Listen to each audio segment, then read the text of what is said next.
Kamita.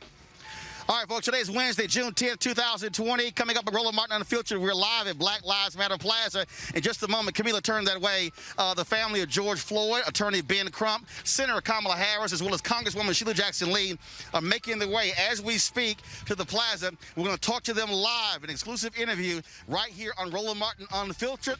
We got a jam-packed show for you. It's time to bring the funk of Roland Martin Unfiltered. Let's go. He's got it. Whatever the biz, he's on it. Whatever it is, he's got the scoop, the fact, the find. And when it breaks, he's right on time and it's rolling. Best believe he's knowing.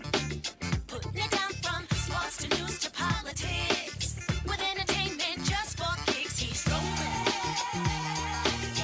It's on go, y'all.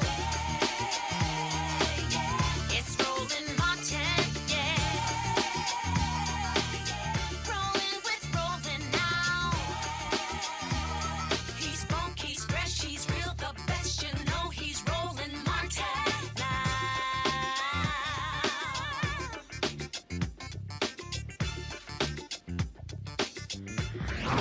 Martin. Hey, folks, we're here live in Black Lives Matter Plaza here in Washington, D.C. A few moments ago, the brother of George Floyd, along with family attorney Ben Crump, Congresswoman Sheila Jackson Lee, they have just arrived here. They want to be able to come and visit this site as well. Former Congressman Kendrick Meek is back as well. Senator Kamala Harris was here. I think she's approaching as well. Again, they just finished testifying on Capitol Hill, where there was a congressional hearing, House Judiciary Committee, dealing with the issue of police brutality. And so they've been doing meetings all day, and then that's why they actually came. So they're going to be talking in a few moments as they come down here. Okay, and so what you want to do is you want that as your background? While it's in the background? All right. So I don't want to get close to that music so we can actually hear. So we'll do it as soon as we cross right there, right there.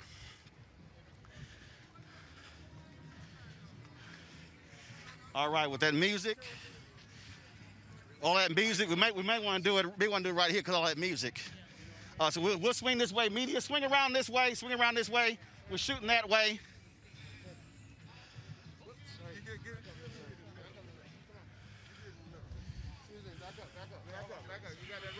Yep. Okay. You got your space on? We good. We're good.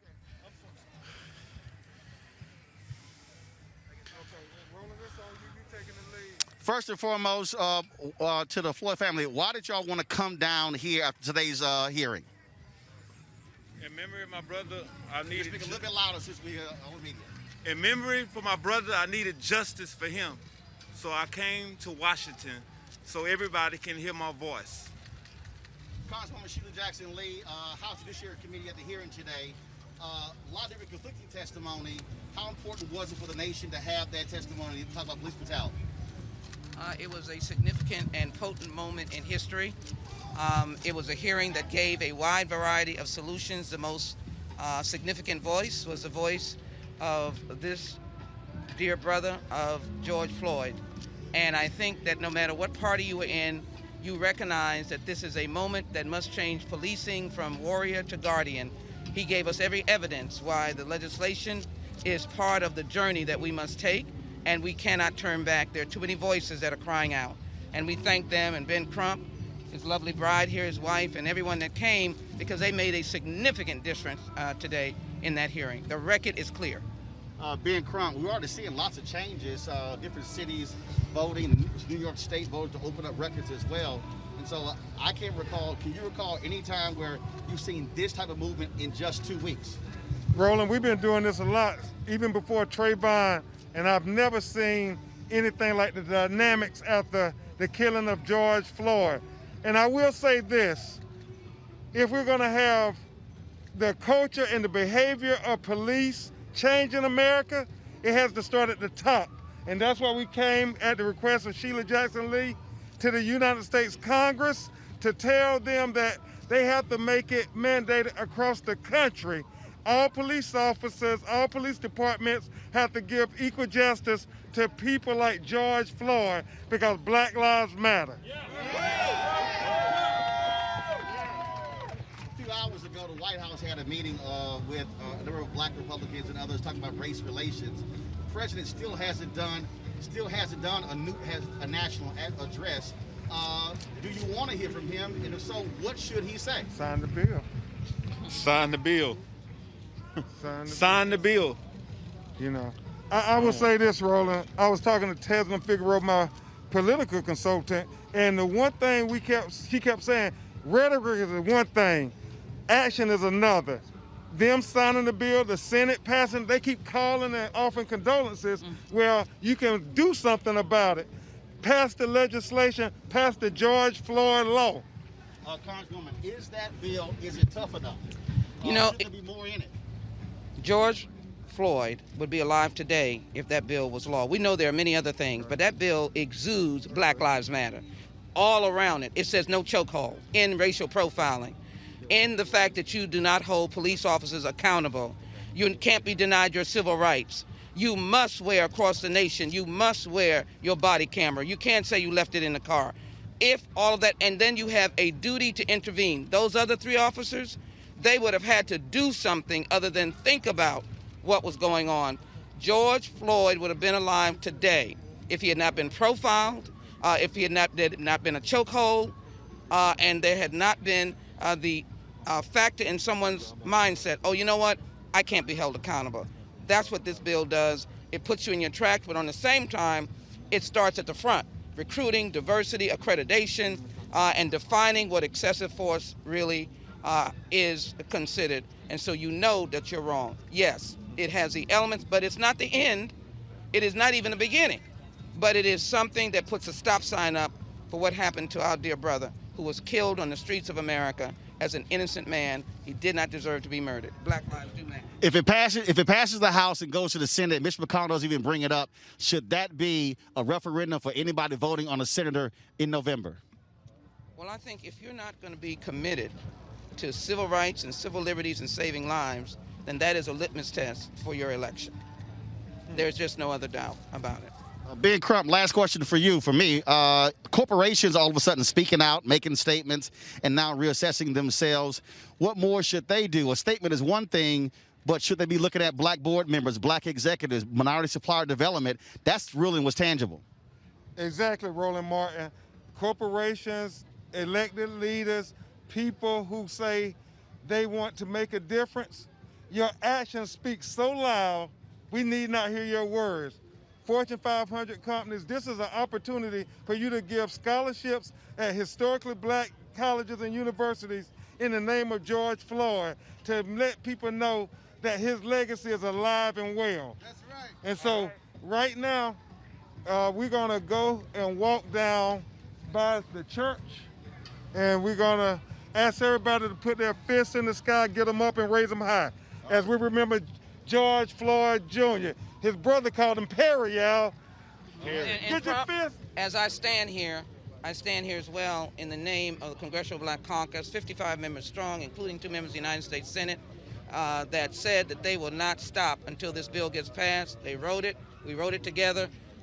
We've got to be known as the organization, the members of Congress that listen to the outcry of the people and stand with the family in time of need. So here's what I want everybody to do for us. As we walk down here for justice for George Floyd, we want to say repeatedly until we get to the church, put your fists in the sky, get them up, raise them high. Put your fists in the sky, get them up, raise them high. Put your fists in the sky, get them up, raise them high. All right, God. Hold on. Put your fists in the sky, get them up, raise them high.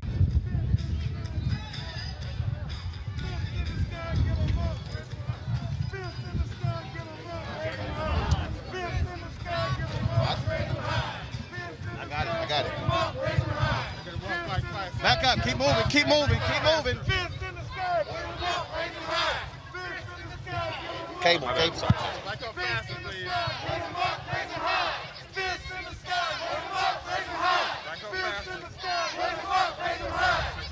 Go higher, go higher, go higher.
in the sky.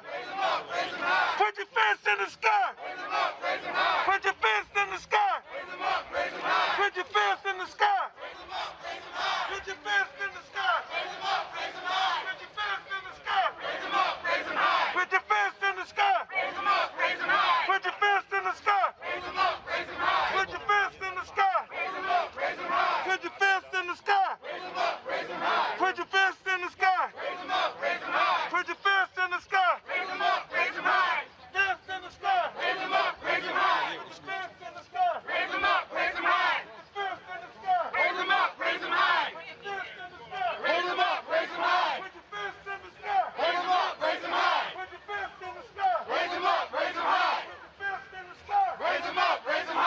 Fist in the sky.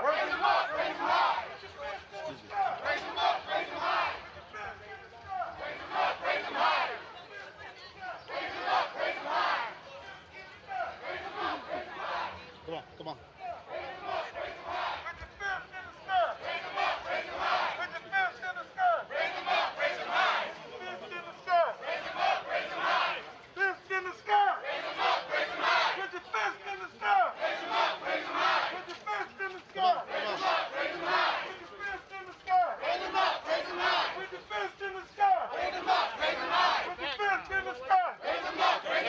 Put your fist in the sky. Put your fist in the sky. Put your fist in the sky. Put your fist in the sky. Put your fist in the sky. Fist in the sky. Fist in the sky. Put your fist in the sky. Put your fist in the sky. Put your fist in the sky.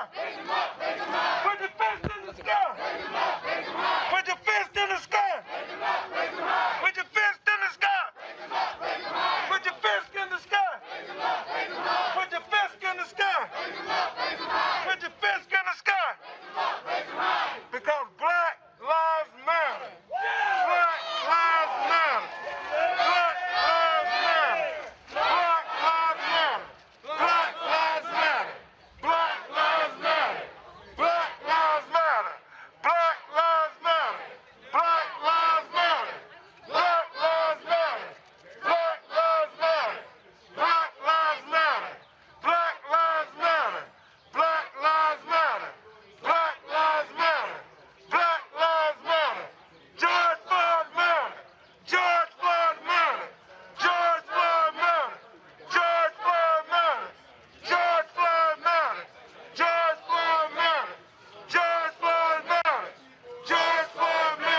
That's why I take care of everybody.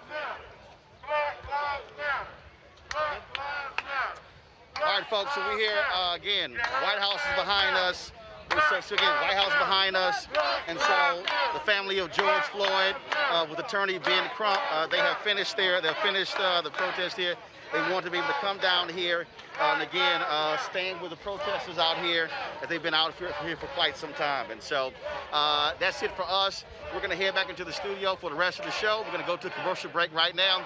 You're watching Roland Martin Unfiltered live here in Black Lives Matter Plaza in front of Lafayette Plaza, right in front of the White House. Roland Martin Unfiltered. Back in a moment. You want to support Roland Martin Unfiltered? Be sure to join our Bring the Funk fan club. Every dollar that you give to us supports our daily digital show. There's only one daily digital show out here that keeps it black and keep it real as Roland Martin Unfiltered. Support the Roland Martin Unfiltered daily digital show by going to RolandMartinUnfiltered.com. Our goal is to get 20,000 of our fans contributing $50 each for the whole year. You can make this possible. RolandMartinUnfiltered.com. All right, so a lot of y'all are always asking me about some of the pocket squares that I wear. Now, Robert don't have one on. Now, I don't particularly like the white pocket squares. I don't like even the silk ones. And so I was reading GQ magazine a number of years ago, and I saw this guy who had this pocket square here, and it looks like a flower. This is called a shibori pocket square. This is how the Japanese manipulate the fabric to create this sort of flower effect. So I'm going to take it out and then place it in my hand so you see what it looks like. And I said, man, this is pretty cool. And so I tracked down, it took me a year to find a company that did it. And so they make these about 47 different colors. And so I love them because, again, as men, we don't have many accessories to wear, so we don't have many options. And so this is really a pretty cool pocket square. Now, what I love about this here is you saw when it's in the pocket, you know, it gives you that flower effect like that. But if I wanted to also, unlike other, because if I flip it and turn it over, it actually gives me a different type of texture. And so therefore it gives me a different look. So there you go. So if you actually want to get one of these shibori pocket squares, we have them in 47 different colors. All you got to do is go to RolandSMartin.com/pocket squares. So it's RolandSMartin.com/pocket squares. All you got to do is go to my website, and you can actually get this. Now, for those of you who are members of our Bring the Funk fan club, there's a discount for you to get our pocket squares. That's why you also got to be a part of our Bring the Funk fan club. And so that's what we want you to do. And so it's pretty cool. So if you want to jazz your look up, you can do that. In addition, y'all see me with some of the feather pocket squares. My sister, who's a designer, she actually makes these. They're all custom made. So when you also go to the website, you can also order one of the customized feather pocket squares right there at RolandSMartin.com/pocket squares. So please do so. And of course, it goes to support the show. And again, if you're a Bring the Funk fan club member, you get a discount. This is why you should join the fan club.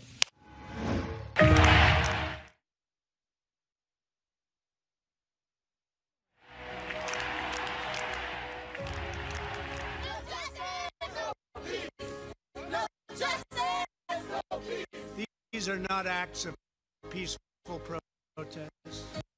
These are acts of domestic terror by an angry mob. The president insulting anybody who dared to speak against him. And that is dangerous for our democracy. It's dangerous for our country. The country is getting wise to this, and we're not going to put up with it anymore.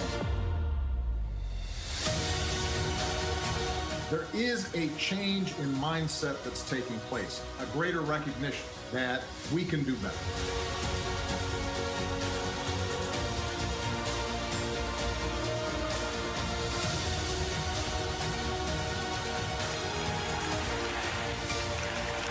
Let's stop thinking that our voice don't matter and vote.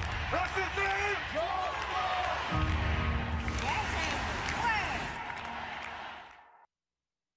The men who followed this flag 150 years ago knew what it meant. Treason against their country. The death of the United States. America defeated the men who followed that flag. Those with honor surrendered and cast it aside forever. So why does it keep showing up today at events supporting Donald Trump? And why does he call the folks who carry it very fine people? I think there's blame on both sides, but you also had people that were very fine people. What does it say that they're all in for Trump? What does it say that he won't condemn a flag of hate, division, and losers? Will not replace us! For us, it says this is a time for choosing America or Trump. You want to support Roland Martin Unfiltered? Be sure to join our Bring the Funk fan club. Every dollar that you give to us supports our daily digital show. There's only one daily digital show out here that keeps it black and keep it real as Roland Martin Unfiltered. Support the Roland Martin Unfiltered daily digital show by going to RolandMartinUnfiltered.com. Our goal is to get 20,000 of our fans contributing $50 each for the whole year. You can make this possible. RolandMartinUnfiltered.com.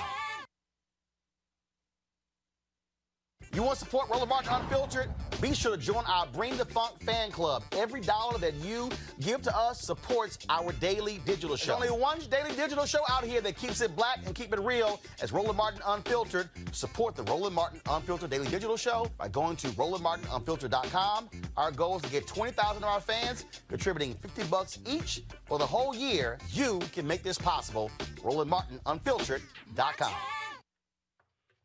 All right, folks, woo! Back in the studio, sweating a little bit, but it's all good. It, of course, is quite a busy day.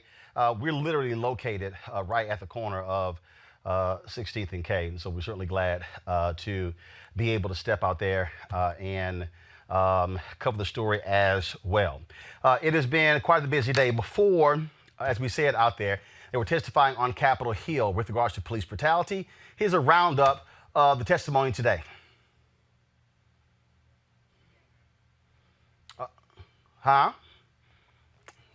Okay, guys, let me know so I can be able to have that package. So bring up the panel, please. Scott Bolden, of course, attorney, Washington, D.C., joins us right now. Robert Patillo, attorney out of Georgia. And we also have, is my third guest there? All right, Cleo Monago. All right, we'll pull them up. All right, make sure everybody's there. So let's, we're gonna have the package in a second, folks. Let me know when we have it ready.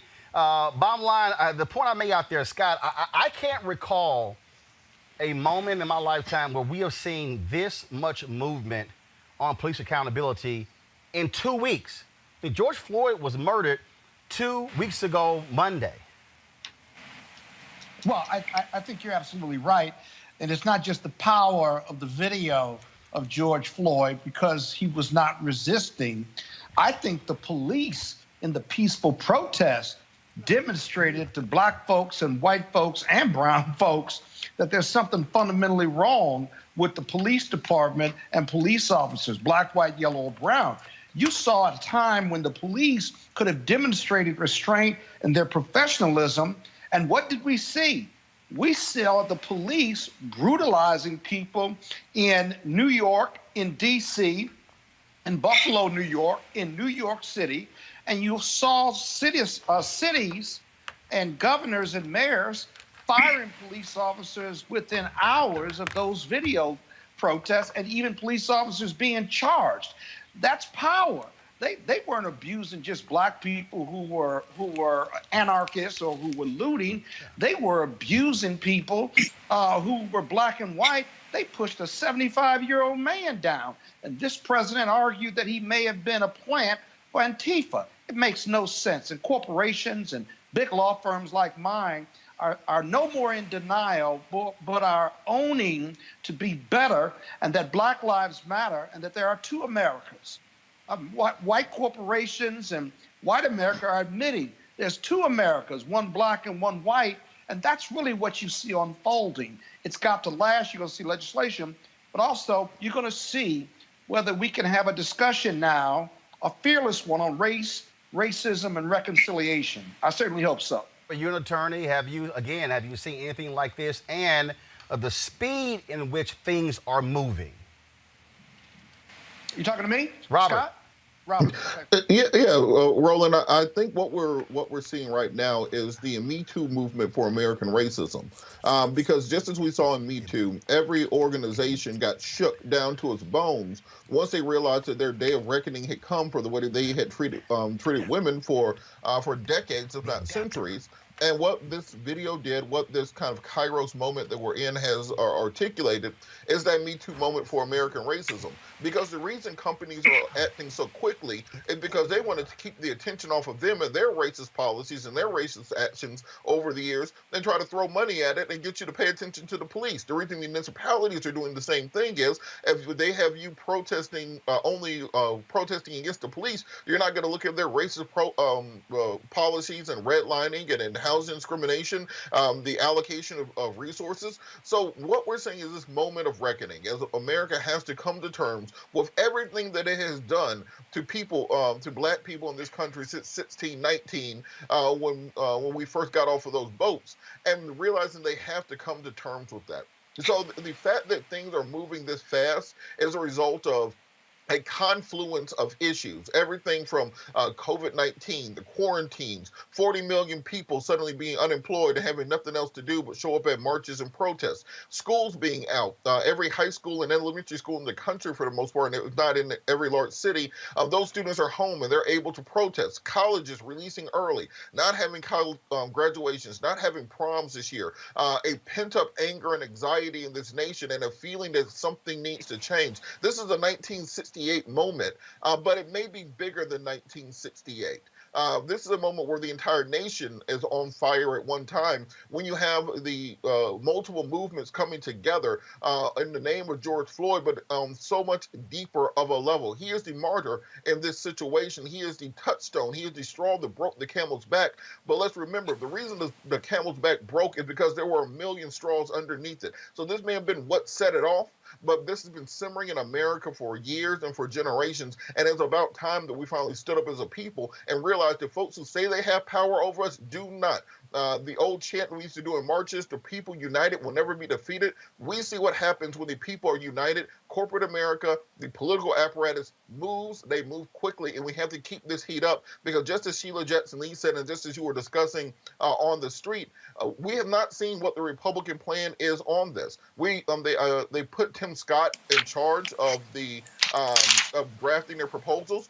Who knows why Tim Scott is the person they picked, but I'm really glad that he is, because he has the most experience with police brutality and the most experience on the issue. But I want to know who is in that posse with Tim Scott. Who are the Republicans that got his back? Who are the people in the GOP who are going to be fighting to make sure that whatever his recommendations are getting pushed through? Tim Scott has already recommended the Walter Scott bill on police notification. So let's find out what their proposals are going to be, and make sure we push these things through and get some good legislation, not just shut me up legislation. And again, Cleo, there are some people out there who are saying, oh my God, I don't want to hear from Senator Tim Scott. Here's my whole deal.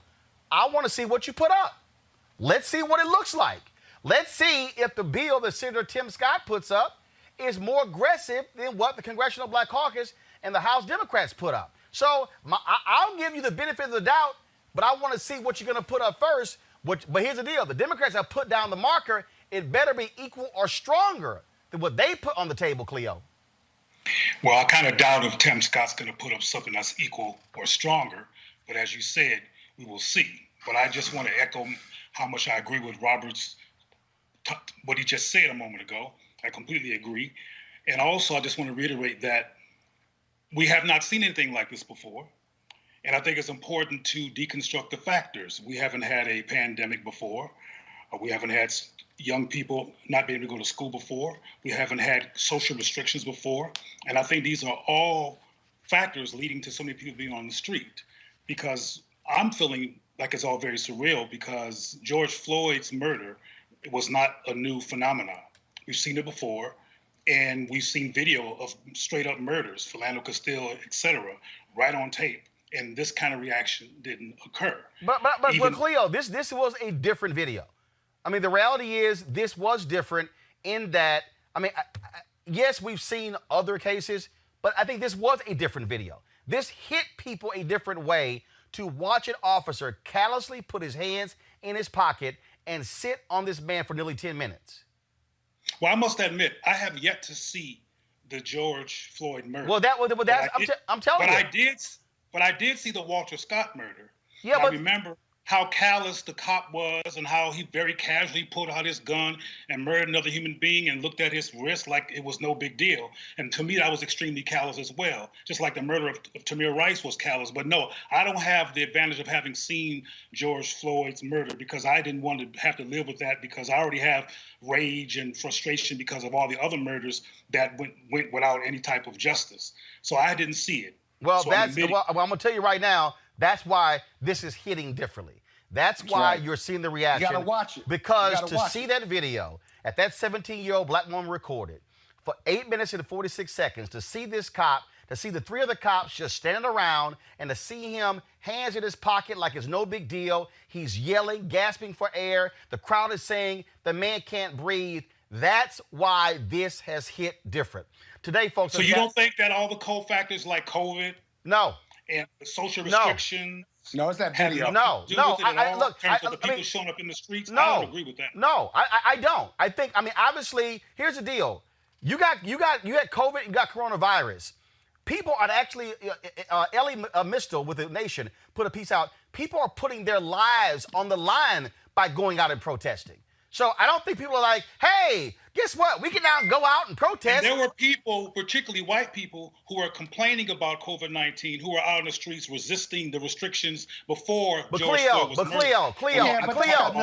Cleo, we showed those crowds. Those crowds who were saying open the state doesn't even compare to the crowds we've seen in Houston, D.C., Los Angeles, New York. And what I'm saying is this is different.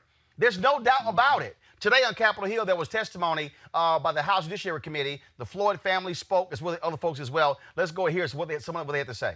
Thank you for the invitation here today to talk about my big brother, George. The world knows him as George, but I called him Perry. Yesterday, we laid him to rest. It was the hardest thing I ever had to do. I'm the big brother now. So it's my job to comfort my brothers and my sisters, Perry's kids, and everyone who loved him. And that's a lot of people. I have to be the strong one now because George is gone. And me being the big brother now is why I'm here today, to do what Perry always would have done, to take care of the family and others. I couldn't take care of George that day he was killed, but maybe by speaking with you today, I can make sure that his death will not be in vain. To make sure that he is more than another face on a t-shirt, more than another name on a list that won't stop growing. George always made sacrifices for our family, and he made sacrifices for complete strangers. He gave the little that he had to help others. He was our gentle giant. I was reminded of that when I watched the video of his murder. He called all the officers sir. He was mild-mannered. He didn't fight back. He listened to all the officers. The man who took his life, who suffocated him for 8 minutes and 46 seconds, he still called them sir as he begged for his life. I can't tell you the kind of pain you feel when you watch something like that. When you watch your big brother, who you looked up to your whole entire life, die begging for his mom, I'm tired. I'm tired of pain. Pain you feel when you watch something like that. When you watch your big brother, who you looked up to for your whole life, die begging for his mom? I'm here to ask you to make it stop. Stop the pain. Stop us from being tired. George called for help and he was ignored. Please listen to the call I'm making to you now, to the calls of our family and the calls ringing out the streets across the world. People of all backgrounds, genders, and races have come together to demand change. Honor them, honor George, and make the necessary changes that make law enforcement the solution and not the problem. Hold them accountable when they do something wrong. Teach them what it means to treat people with empathy and respect. Teach them what necessary force is. Teach them that deadly force should be used rarely and only when life is at risk. George wasn't hurting anyone that day. He didn't deserve to die over $20. I'm asking you, is that what a black man is worth? $20? This is 2020. Enough is enough. The people marching in the streets are telling you enough is enough. By the leaders that in our country, the world needs the right thing. The people elected you to speak for them, to make positive change. George's name means something. You have the opportunity here today to make your names mean something too. If his death ends up changing the world for the better, and I think it will, then he died as he lived.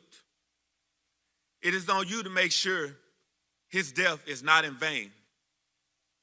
I didn't get the chance to say goodbye to Perry while he was here. I was robbed of that.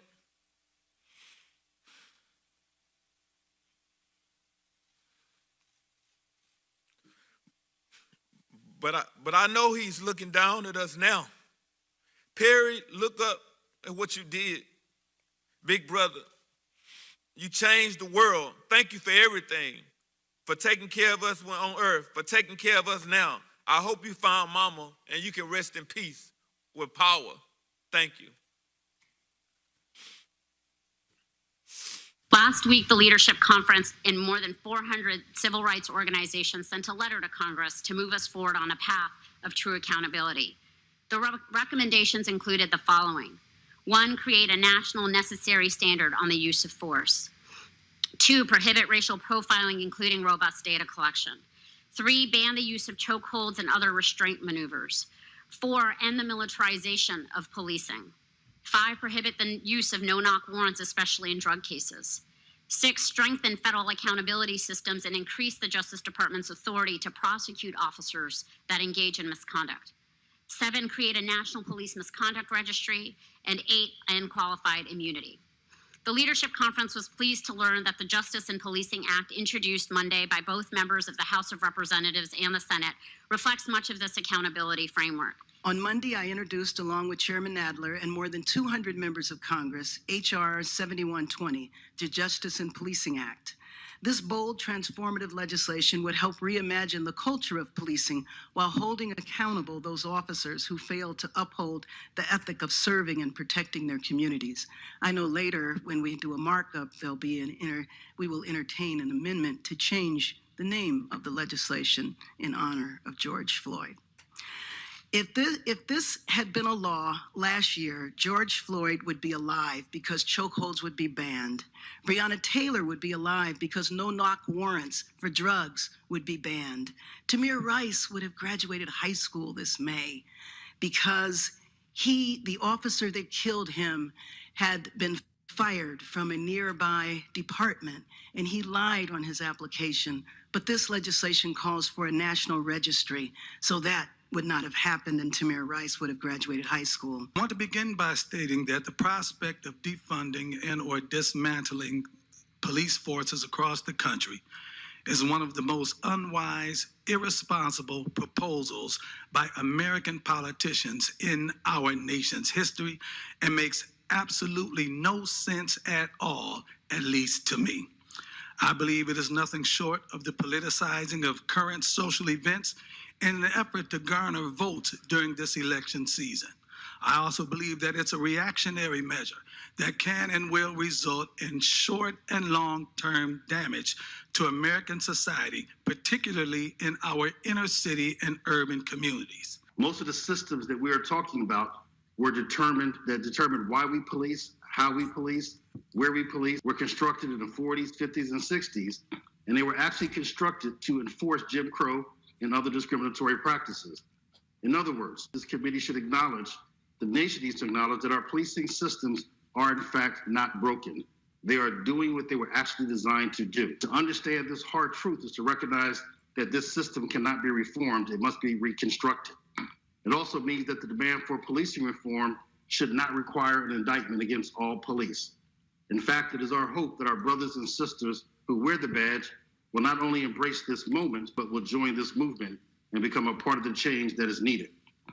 We've seen police chiefs and officers walk with crowds and take a knee, and that is great.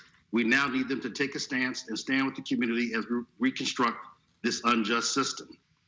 It's way past time that we revise the role of police to become peacekeepers and community partners. Of course, they must be prepared to protect themselves and the public in direct, life-threatening situations. But these should be the exception and not the rule. American issue that has turned into yet another American tragedy. We all have to get this. Lord knows I want to get this right. Violence against unarmed African Americans is the inability to hold officers who engage in this conduct accountable. Now, this is not just about the individual officer who some refer to as a bad apple. This is about a system of accountability that must exist if police officers are to understand that they cannot engage in certain kinds of conduct without impunity. To make these changes, that is going to also require folks in Congress to do that. One of the folks who wants to be a voice come next year is Dr. Cameron Webb. He's an assistant professor of medicine and public health science at the University of Virginia. He's running for the 5th district in Virginia. You have, of course, the incumbent Republican Denver Riggleman, who is in that position. Dr. Webb, do you believe that the bill the Democrats and the CBC have put forth, is it strong enough? Would you go with that, or you say it needs to be more things added to it?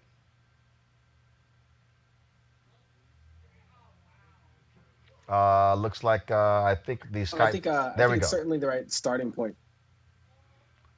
Okay. Yeah. Let's start over. Your Skype froze. Now I think we got you. Go ahead. Okay.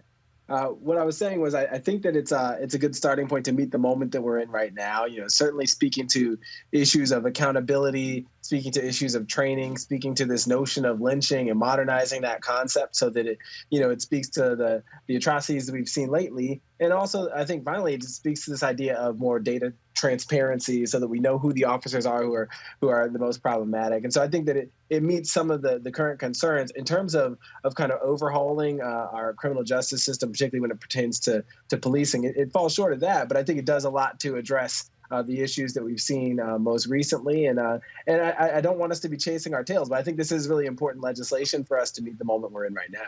Obviously, Virginia is a state that has gone blue, very blue, but you're still running in a district, 75% white, 20-some-odd% African American. What is the argument that you're going to make to the voters in that district that you should be sent to Congress?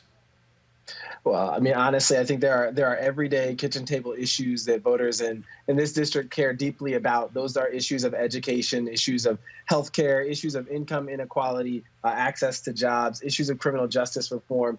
And to be quite frank, it's no small thing that we've got nearly 20% of the population that's African American in this district. And so I think that, for me, the argument is just really focusing on equity, focusing on this idea that everyone should have opportunities for health and success. And that's what I've been saying since the beginning of this campaign. And I think that's what's resonating with folks so far. So, yeah, I think it's just this idea that across the 21 counties and 2 cities in the district, we want everybody to have an opportunity to succeed. And I think that works no matter what political stripe you're from and also no matter your race or ethnicity. This is obviously a completely different world we're living in. The George Floyd murder has certainly turned that upside down. You see the reaction out on the streets as well. Look, you're a doctor, assistant professor of medicine and public health at the University of Virginia. Has to concern you to have folks out there protesting, some not having masks, being in close proximity. But it looks like people are saying, you know what, this is more important than me worrying about coronavirus.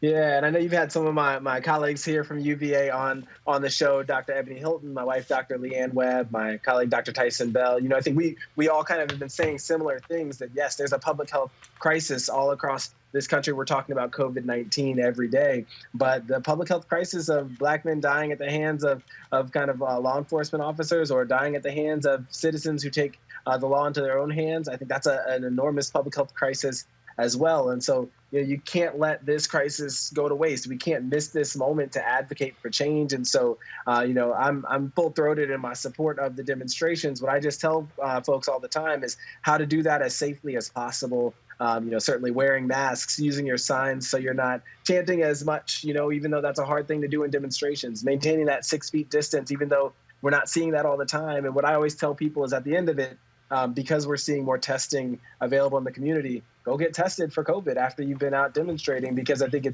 we still have that obligation to each other to be safe. But I mean, I think it's not placing a value judgment on these protests versus, attending your grandmother's funeral, for instance. Those are all critical things folks need to do. I think everybody has to weigh that. But I think our nation's in a different place as states are starting to open up again. And I think we have to meet this moment that we're in. And this has been going on for generations, for 400 plus years now in the United States. And so we've got to meet this moment to advocate for racial justice. All right, folks, Dr. Cameron Webb looking to become the 56th member of the Congressional Black Caucus in Congress. Certainly good luck in your race for the Virginia 5th Congressional District. Thank you, brother. Thanks a bunch. All right, 06, thanks a bunch. Sorry, Scott. I know it hurts you feeling all these alphas. Do you have any other fraternity on? That's so wrong. That's not fair in broadcasting. Y'all ain't doing nothing. All right, let's go. We're doing a lot. Yeah, okay. I'm going to call the FCC. Yeah, that's cute. That's frustrating. The FCC only regulates those with TV licenses, not online. Cameron Webb, 06, thanks a bunch. I appreciate it. All right, folks, let's talk about this story here, which is pretty interesting, and that is in Los Angeles. Remember the video we showed you of the cop just wailing on this homeless man? Now this officer. Okay, this took place in April. Prosecutors say he has now been charged with felony assault. Frank Hernandez is set to be arraigned on Thursday. Prosecutors say Hernandez and his partner responded to a call of a trespasser at a vacant lot on April 27th. And during that confrontation between the police and the victim, Hernandez illegally punched the unarmed man more than a dozen times in the head, neck, and body. Hernandez was stripped of all police powers. The LAPD says the complaint and use of force investigations are nearing completion. I think it's pretty damn clear what the hell he did, Cleo. It is pretty damn clear, but as you know, that hasn't mattered until recently. I wanted to just say, because I didn't get a chance to say it last time, because I tend to be interrupted, is that I'm glad that things are as they are. I'm glad that police brutality is on the chopping block. I'm glad that HR 7120 exists, even though I'm not sure it's comprehensive enough. But yeah, I mean, with that, I saw that beating, and that beating was pretty obviously wrong. And now we all know that it's wrong, and supposedly the whole country is in working with each other to resolve it.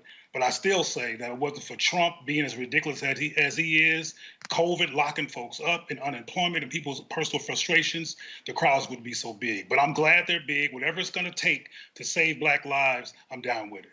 Robert, again, that video, and this is where video absolutely matters. In fact, here's the body cam footage. Go to it right now. Ben! Fuck you, bitch! Right there, you need to back up. Come on, then. Fucker! What the fuck is wrong with you, bro? Quit, motherfucker! Quit! Fuck you! What the fuck is wrong with you, motherfucker? What the fuck's wrong with you, motherfucker? What is wrong with you, dumb? Shut the fuck up! Can you put your hands behind your back, please? You're not cooperating. You're gonna get hit again. Get on the fucking ground. Get on the fucking ground. Go and tase the man. Get on the fucking ground. We got backup coming right now. Come on. Put your hands behind your back. Shut the fuck up, man. Who are you, dog? Shut the fuck up. What the fuck is wrong with you, my boy? Shut the fuck up. What the fuck is wrong with you, dog? Shut the fuck up. That's the body camera footage there, Scott. Wow. And you hear the officer, Frank. No, officer, she needed to grab him and say, stop. Right. Who are these police departments They're giving thugs. guns and badges to? Right. I mean, that dude was just wailing on that dude. And remember, the initial video, thank goodness for the body camera video, because with the body camera video, we actually hear the audio. But you got to remember, this was the, I'm trying to see, was this the video here? Was this another video? No, it's not it. Let me try to find, this was the initial video that was shot across the street. Go to it. Oh!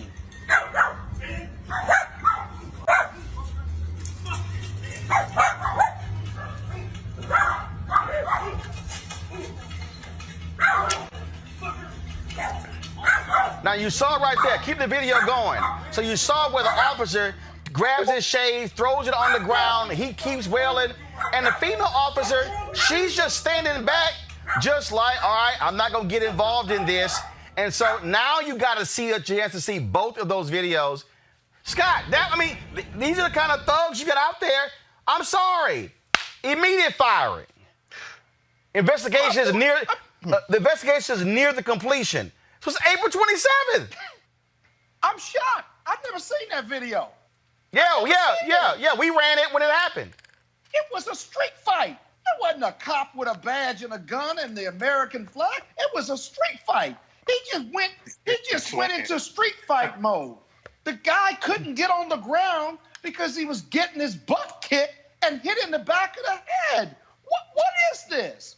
See, here's the thing, Roland. You go from the academy and graduating from the academy to protect and serve, and your first day on the job. How does he get from his first day on the job to that, which has nothing to do with protecting and serving? See, what the bill, the federal bill that we've been discussing does not do, at least I haven't seen it and I've read the bill. Who are they giving guns and badges to? What is the psychological testing to root out racists or people who can't deal with stress? How often are we testing police officers? Certainly not on an annual basis or even biannual basis. How do you get from protected and serving to us against them and calling people on the street mopes and perps and animals and dogs, right? Because that's what they call you when they come into the complaint room of the prosecutor's office in New York and elsewhere. That's what we got to get to. We got to do this other stuff, necessary force, qualified immunity. We got to get rid of all of that, right? But it starts with who you hire. But, right, Robert, real quick before I go to my next guest, real quick, go. Well, I think the issue to you is that we have to figure out what do we do in situations where there's not video. Because if you look at any lineup of mugshots after a Friday night or after a weekend on a Monday morning, about a quarter of the people brought in will look like they have just been in a street fight, as Scott said. So we have to find out, how do we protect people where there doesn't just happen to be a benevolent cameraman nearby? Do we just teach all black boys to have a drone overhead at all times in order to seek justice? We need to figure out what we can do to protect us when it's not on film. Because trust me, it happens a lot more often than in film. Well, but here's the Ron, problem. let me tell you something. Hold on, wait. Here's the issue, Cleo. I want to say something too. Here's the issue, Cleo, and this is I got an answer. I need everybody to breathe. I'm gonna get to you. Everybody breathe. Here's the issue here, and this is why I am not saying that body cams are the panacea, but the reason every police officer should have a body camera is because we saw that video of the body camera and heard the language the officer was using against this man. 2, in the case of Louisville, Breonna Taylor, cops did not have the body camera footage, so we don't get to see how they busted through the door and what happened inside. David McAtee, who was shot and killed by the Louisville police for breaking curfew, they forgot to turn their cameras on. The mayor fired the police chief because of that. I keep saying it should be in every city contract. If an officer does not turn on the dash cam and does not turn on the body camera, that should be immediate expulsion. No warnings, nothing. That's to protect, Cleo, somebody lying on the officer. Is to protect the public from a lying cop, because the cops lie in these police reports, Cleo. Yep. I absolutely agree that body cams should be mandatory and it should be illegal and should be a problem if police don't use them, and there should be some serious consequences. Absolutely. I also got to mention that there's people who were murdered on body cam because of the attitudes that Scott referenced earlier when he said, well, how do these people go from protecting and serving to being bullies? And I want Scott and all of us to understand that. I mean, I've been through police training. I know what the process consists of. And there's some people who become police so they can do what this guy has done. Exactly. That's why they become police. Exactly. And there has not been a very effective system to actually filter these people out, because a lot of the people in charge of these police systems have anti-Black, unconscious or conscious perspectives. And sometimes this includes some of the Black people. Like I said at the town hall that you did years ago, Roland, a lot of self-hating Black men take these jobs and be acting out on Black folks too. So what needs to be developed, which has not been developed, is a system to understand how internalized white supremacy works and how it becomes violence, and how people can either be disqualified from being cops based on some type of measure, and how they can put criteria in the training system to locate these people. Because again, some people become cops because they were little cowards in school and high school, and they were not as strong as the jock, and they're angry about all kinds of issues, including race and feelings of inadequacy, and they become cops to get a gun and be able to shoot and kill and act out the illusion of their being invincible and powerful. Scott, your comment. That, or as Robert says all the time, they have white supremacy views and they join the police force because they're members of the KKK. But this is what you do without a body cam. Prosecutors, if they're doing their job, when you stand on a case for arraignment and they brought the defendant in and he's bruised up and looks like he's gotten his butt kicked by the police, whether he claims it or not, you describe what the defendant looks like on the record. So you preserve the record that just in case the police have acted violently or unreasonably, then you've got a record made, and you may, as the prosecutor, move against the police or throw the case out because of the police officer's bad conduct. I'd investigate that right after arraignment when I was in New York. Folks, in New York, we're seeing these issues take place as well. One of the folks who wants to address that is Assemblyman Mike Blake, who is also running for Congress. Of course, the South Bronx is one of the poorest, most environmentally disadvantaged districts in the country. The primary is going to be on June 23rd. They're going after the seat by Congressman Jose Serrano, who is retiring. The district is heavily Democrat. 10 candidates are vying for the seat. Joining us is one of them is Assembly member Mike Blake. Mike, glad to have you on the show. We're seeing the same issues. Police in New York demanding respect. We saw the video of the union there as well. But the problem though is we see the videos there as well of people being assaulted, beaten with batons as well. I mean, cops want respect, demand respect, but you also got to give it. Plain and simple, Roland, and good to see you, my brother. Look, the PBA has repeatedly had war against Black and Latino people. And what we've seen in the last 3 weeks, from, of course, George Floyd to the protest, to the cops driving in the crowds in Brooklyn, to what I saw last week on Brook Avenue here in the South Bronx, where people were being arrested and beaten, et cetera. They've done everything possible to try to go after our communities. And we got to be clear that this is the continuation of slave patrols. This is the continuation of just trying to find Black and brown folk every possible way. But in the last 48 hours, Roland, we've made major changes here in New York, which we're excited about. We repealed 50A, which is the law that protected police disciplinary records, particularly misconduct. Now there's going to be transparency on that. We expect that's going to be signed this week. We have data transparency, so we actually know who you're arresting and why. We finally had racial profiling so that can be ended within the police force. Those are the things that we've been fighting for years, and we just said enough is enough.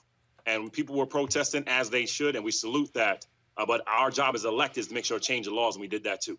Obviously, this is going to be, I think, the dominant issue for anybody who's running for Congress, and how they are going to address it. What will happen. I don't think there's anything else, because I don't see this ending soon. I think you're going to see the level of intensity in demanding police accountability all across this country, including in New York. Oh, no question. No question. I've been saying very clearly throughout that there was a pandemic of poverty, a pandemic of racism, a pandemic of health disparities that existed long before the coronavirus pandemic. And all these pieces came together. And all we've been hearing in the last 2.5 weeks is, what have you done on criminal justice? What did you do on Repeal 58? We did that. What did you do before around police misconduct? And equally, Roland, we've been saying it makes no sense at all that you have members that are trying to run for Congress who are not focusing on building schools, but yet they want to build jails. And so within our race, where we now have 40 elected officials who have endorsed my campaign, 16 labor unions have endorsed my campaign, as we're trying to be the first Black person to represent the Bronx in Congress ever. And we've been real clear. At the end of the day, who was on the right side of justice? We're sick and tired of our folks being killed. And lastly, I'm running against one person named Ruben Diaz Sr., who's a Trump supporter who's been endorsed by the PBA.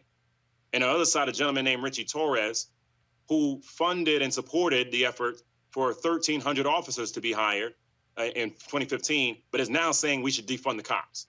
That's the kind of nonsense people are tired of. And all of our communities, Black, Latino, Garifuna, Caribbean, et cetera, are all speaking out criminal justice. And that's one of the reasons why we want to go to Congress here in the South Bronx. All right. Assemblyman Mike Blake, we appreciate it. The primary is June 23rd.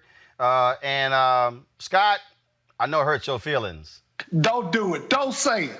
He cannot be an alpha. He cannot be another alpha. He is.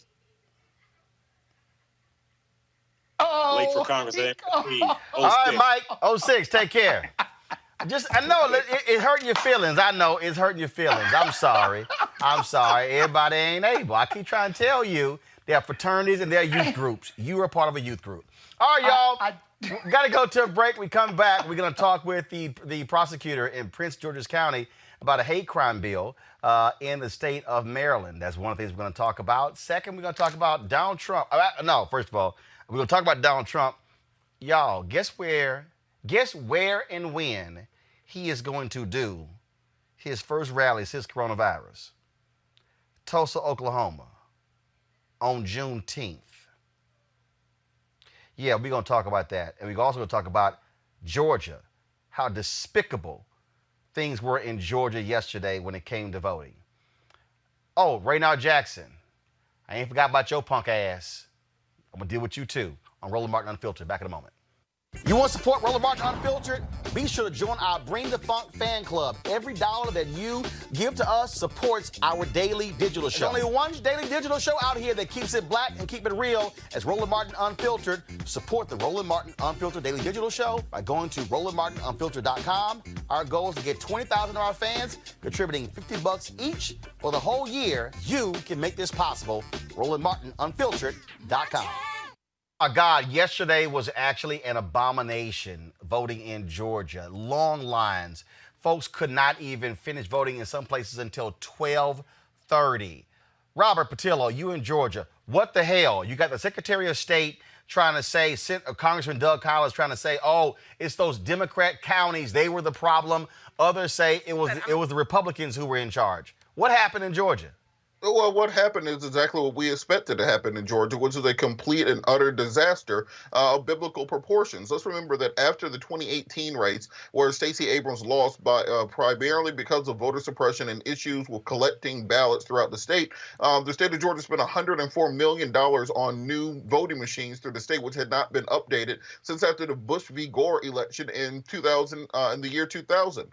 It's not simply Democratic counties where this took place. We started getting calls yesterday to the Rainbow Push Coalition at 6:51 a.m. before the polls even opened, telling us about polling issues from Bartow County, from Brunswick, Georgia, Montezuma, Oglethorpe, Albany, all the way up through Rome. It was a statewide issue, and that's why a coalition of groups, we've called ourselves the Coalition to Protect the Vote, this morning assembled, including the Rainbow Push Coalition, NAACP, SCLC, the Urban League, over a dozen named organizations, to call for the resignation or the recall of the Secretary of State of the state of Georgia and the immediate termination of the head of the Georgia State Elections Division. You got one job. if you're head of the state elections division and you have an election that falls through of this magnitude, where people have absolutely no faith and no confidence in the outcome of the election, there's no reason for you to keep your job going into the runoff next month or even going into the November election. We have to reform this system immediately because Georgia, quite frankly, is a purple state masquerading as a deep red state. Understand the population of Georgia is 33% African American, 10% Latino, 5% Asian, 52% female. We have one of the largest LGBTQ IAPK plus communities in the entire country in Midtown Atlanta and in Decatur. So the fact that we have not elected a Democrat statewide in 12 years since Thurber Baker back in the 2008 election shows you that the electoral outcomes do not match the demographics of the state. There are constitutional majorities for Republicans in the House, in the Senate, in the governor's mansion, and every single statewide constitutional office on the judiciary, and that's primarily through manipulation of redistricting back in 2010 and through schemes and efforts at suppressing the votes of minorities throughout the state. And if we allow this to continue, not just in Georgia, but throughout the South, that is how you see groups maintain an electoral majority despite not having a demographic majority. It's the exact same thing that took place in South Africa at the end of apartheid when they knew they would not be able to keep the demographics. So they went into the judiciary and they messed with elections to make sure they stayed in power as the invisible hand. So we need people in Georgia to stand up, we're doing a large march with the NAACP next Monday at 9 a.m. from the Richard B. Russell Federal Building to the state capitol. And we have to get boots on the ground, people in the street to make sure they hear our voices. Scott, to understand what we're actually seeing, Stacey Abrams tweeted this an hour ago. A bright note, so far 858,000 Democratic votes have been counted in Georgia in spite of all the obstacles, and many more remain to be counted. By comparison, in the 2016 primary, 761,000 Democrats vote. Republicans are scared to death of a massive Democrat turnout this election, and that's why they're going to do all they can to suppress the vote. They can't win without suppressing the vote. Some of them have even said so. Donald Trump has said so. But they've added something else to their repertoire now of not only closing polls and not having enough poll workers on election day. They've added chaos to it. So the chaos is it covered not only the Democratic polling places or Democratic strongholds, right, to suppress the vote, but the chaos covered Republican strongholds too. It wasn't just Democrat strongholds, it was Republican strongholds too. Some local Republicans complained about the long lines and the chaos that came from not having enough people trained in these new voting machines. It seems to me the Secretary of State and the head of elections in Georgia, they only got to perform once every 2 years. How hard can that be? You just got to be ready every 2 years for an election. And it's hard to look at those racial breakdown of numbers that Robert just gave us and say, why is it that no person of color can be elected statewide? There can be no other answer but suppression and chaos. And the courts have been involved, and it still is the dominant issue in the state of Georgia. Because something's got to be done. Because Republicans are in charge, and they're doing it on purpose. Latasha Brown, co-founder of Black Voters Matter. This is what she posted on her page about somebody talking about their experience on yesterday. I'm a caregiver. I live in Sandy Springs, and I had to take my client to go vote because she wanted to go vote in Sandy Springs, and we was in and out in 7 minutes. But I live here in Southwest Atlanta, so this is where I have to go vote. And I've been in line for at least 30 minutes already, and I don't know how long I'm going to be here. And I have to go see other clients, so I'm going to, it's going to have to speed up at some point in time. So how long you been in line already? I've been in line for about 30, 35 minutes already. 35 minutes, oh, gosh. So you were in and out in Sandy Springs in 7 minutes? 7 minutes, flat. Gotcha. What's your name? Huh? Excuse me? How long are people saying there's a wait?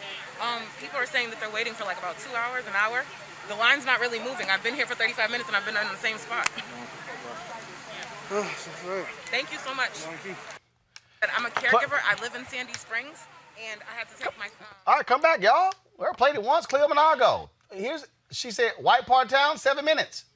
Black part, 2 hours. The white supremacy, their agenda and their strategy has backfired.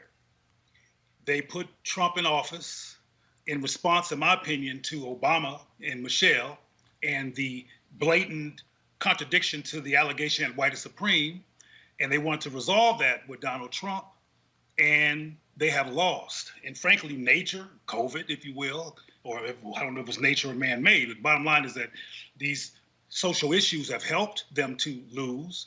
And as Scott has mentioned, and as you just said, they're desperate. They cannot win without being corrupt. So they're going to be corrupt. Corruption has worked for them since George W. Bush, and before. Corruption has worked for them, but it's going to be difficult this time because there's some people who are white supremacists who are on the fence about whether to put their lives at risk for Donald Trump.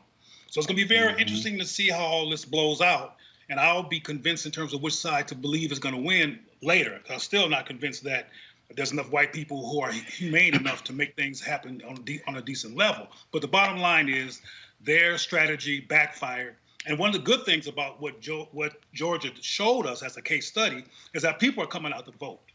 Yeah. People are going to vote. Oh, yeah. When this election comes up in November, folks who've never voted before, who didn't even vote when Obama was running, are going to come and vote this time. Right. And the Republican Party is in trouble. Scott, 20 seconds. I got to go next door. 20 seconds. We can't even call federal monitors. If there was a Democrat in the White House, you'd call a federal monitor and say, take over the election system or monitor. We can't even do that. Well, you can't. Who's in the White House. You can't call because you could thank Justice John Roberts for that. Okay, well, that's Supreme Court decision that essentially gutted the federal oversight when it comes to the elections. Folks, let's go to our next story. This week, 3 bills backed by the Office of the State's Attorney for Prince George's County became law and will go into effect on October 1st. The purpose of these new laws are to strengthen Maryland's hate crime statute, to make strangulation a first-degree felony and require more appropriate training for special police officers. Joining me now is State's Attorney Aisha Braveboy. Glad to have you back on Roland Martin Unfiltered. This appropriate training for special police officers, what is that? Well, I don't know how many states have special police officers, but this is a very important issue. Special police officers are not actually police officers trained in a police academy. Special police officers are hired by, businesses to really guard their property. However, in the state of Maryland, as in other jurisdictions, those special police officers have the power and authority of any other police officer, but only within the jurisdiction of that particular business. But they can use deadly force if they deem necessary against residents and visitors to that business or that establishment. It is a huge issue because oftentimes they're making decisions without the appropriate training. So they don't sit through, 6 months of training like other officers do. And they don't have routine in-service training like officers do. And they don't report to a hierarchy that includes law enforcement officers. Yet they have all of the power, authority, and the ability, again, to use any force that they deem necessary, including deadly force. And so this was a huge issue in Prince George's County, and I think in the District of Columbia. And A. Scott may be able to speak to some of the issues that have happened there with these special police officers. But we thought it was very important to make sure that they had some minimal level of training since they can exercise such authority. The hate crime provision, that's important. Of course, you had the brother who was killed there, the Bowie State graduate who was headed to the military, and they declined to classify that as a hate crime, even though the individual was still convicted in that case. What does this actually strengthen? What did you go from, and what does it actually do, this new law? Absolutely. Well, the way that the original law was written, it required prosecutors to prove that hate was the only motive in the commission of a crime. And as most lawyers can tell you, most crimes have mixed motives. So you can't say that in most cases that hate or any one particular motive was the only motive in the commission of a crime. That is a very high bar. And quite frankly, there were very few prosecutions around the state using that hate crime statute, and probably none within the last 2 or 3 years, at a time when we know that hate crimes were rising in Maryland. But again, because of that bar was set so high, it's almost impossible to prove unless someone screams out a racial epithet or something like that while they're committing the offense. However, the new law says that prosecutors have to show that hate was a substantial motivating factor in the commission of a crime. And that gives us, I think, greater ability to bring in important evidence that shows a person's motivation, their mindset, and one of the reasons why they committed that particular crime. And we think that if the law had been the law that recently passed back when we were prosecuting the Urbanski case, that we would have been able to get a conviction on the hate crime statute. We did get a first-degree murder conviction. We were able to actually present evidence around hate to prove motive in the first-degree murder, but we couldn't use it. Well, we did use it to try to prove the hate crime, but the judge dismissed that charge before it went to the jury. So we were disappointed with that, that the judge did dismiss that charge before the jury had an opportunity to deliberate on it. But we decided to take it to Annapolis, to change the law, to make it better for other prosecutions in the future. All right. Aisha Brave Boy, last question for you. Yes. What do you make of, again, you have all this conversation about defund the police, which is not about shutting police departments down. It's actually about redirecting resources to mental health and other services. So can you share your thoughts about that this notion of defund the police and your perspective on it? You know, it makes a lot of sense when you really think about some of the defendants that we encounter. I can tell you that most of our arson defendants, let's say, most of them have a mental health issue.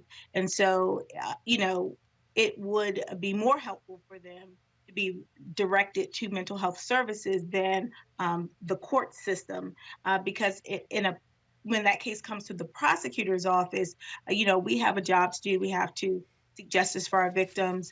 We do take into consideration, obviously, that individual circumstance, but we don't have the tools in-house to really impact that person's life on a social, emotional level, which is what they need.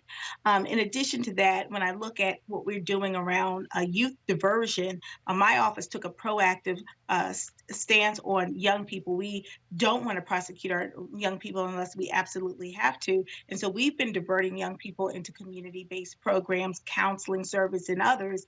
But again, that's after they've been arrested, after they've been in the process at some point, which could potentially further traumatize them. So I think that if the engagement with officers on the street could provide a pathway to the services that that individual actually needs, then that's a better engagement for our officers. So one of the things that I am going to be pushing for is getting rid of the quotas in these police departments, because I think that drives a lot of the police stops, that drives a lot of the unnecessary charging. Oftentimes my office has to null process or dismiss charges because we understand that people, you know, they need to fix their let's say traffic offenses, or they have relatively minor offenses that we think could be handled better in another forum. But that's after they have had the collateral consequence of being arrested, potentially subject to being committed to the jail for a period of time, and having to, you know, appear before court, potentially pay bail, hire an attorney. There's so many things that happen when an individual is arrested that we can avoid if we redirected our police department to be more service-oriented as opposed to just enforcement-oriented. All right, Aisha Brave Boy, we appreciate it. Thanks a lot. Thank you. All right, we'll come back, folks, from this real quick break. NASCAR says no more Confederate flags. NASCAR driver Bubba Wallace, who is black, is going to drive a car that says Black Lives Matter. Also, the U.S. Navy says, can't fly that flag either. But Donald Trump defends military bases named after Confederate traitors. That's next on Roland Martin Unfiltered. You want to support Roland Martin Unfiltered? Be sure to join our Bring the Funk fan club. Every dollar that you give to us supports our daily digital show. There's only one daily digital show out here that keeps it black and keep it real as Roland Martin Unfiltered. Support the Roland Martin Unfiltered daily digital show by going to RolandMartinUnfiltered.com. Our goal is to get 20,000 of our fans contributing $50 each for the whole year. You can make this possible. RolandMartinUnfiltered.com. All right, folks. NASCAR announced that Bubba Wallace, of course, African-American driver in the NASCAR circuit, is going to be driving this car in their races. You see, he drives the car number 43. You see that image that's on the front of the hood of the car. That was, of course, similar to the photo that Drew Brees posted. And then you see there, it says compassion, love, understanding. That's what it says there. And of course, you see it's also going to be on the back of his car. And you see Black Lives Matter is going to be on both sides of his car. Now, that's what the car looks like. Now, this also came down today. That was frankly surprising to a lot of different people. You want to understand how far we've come? Go to my iPad. NASCAR statement: the presence of the Confederate flag at NASCAR events runs contrary to our commitment to providing a welcoming and inclusive environment for all fans, our competitors, and our industry. Bringing people together around the love for racing and the community that it creates is what makes our fans and sports special. The display of the Confederate flag will be prohibited from all NASCAR events and properties. Lord Cleo, these white folks gonna lose their mind. They can't fly their flag. Well, you might think I lost my mind when I say think I'm petty when I say that I wish both of the hands on the Black Lives Matter card were black. But that's just me. As far as I'm concerned, black people... You wish it for too much. No, I told y'all Cleo's super black. I told y'all that. I think black people need to matter to black people, and that we need to focus on the importance of that, because that's an issue in the society. And one of the impacts of normalized white supremacy that has been doing what it wants to do with some challenge up until now, because of what's happening, because of all these different factors, it hasn't been internalized by a lot of us, and we need to work on that. So that's why I wish both of those hands were black, because I want black folks to know that our lives will matter. But of course, getting rid of the Confederate flag is very symbolic, and people want to keep making money regardless of what is happening, and they want to not look like racists. As far as I'm concerned, a lot of what's going on here is people not wanting to be associated with racism regarding of how they really feel, and getting rid of the flag is good enough sacrifice to not be seen as racist, even while being racist. For example, the NFL, which showed they were racist in terms of how they treated Colin Kaepernick, have now come out and apologized because it's become PC to act like you care about black people. But if they cared about black people, he would have gotten a gig a long time ago. We wouldn't have to talk about him not being employed. So some of this stuff is just sheep's clothing PC drama, and I'm not buying all of it. But Cleo, here's the deal, if I may. Are you bragging or complaining? It's got to be a good step in the right direction, or are you still complaining? I already said that I think that it's a good good thing that we moved here, and no matter how many people are in politically correct, don't like white supremacy drag, if it results in there being some legislation that reduces police brutality and the murder of black people, I'm down with it. But I'm still want to look at the fact that these factors are here, so we won't think we resolved everything because we focus on police brutality.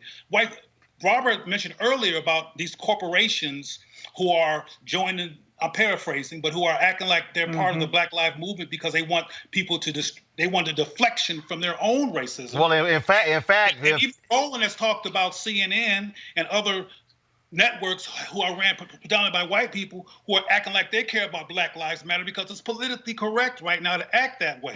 But you can't make them care or change what's in their heart. Your concern, Scott, I'm still glad that maybe some people won't die now because cops will be put on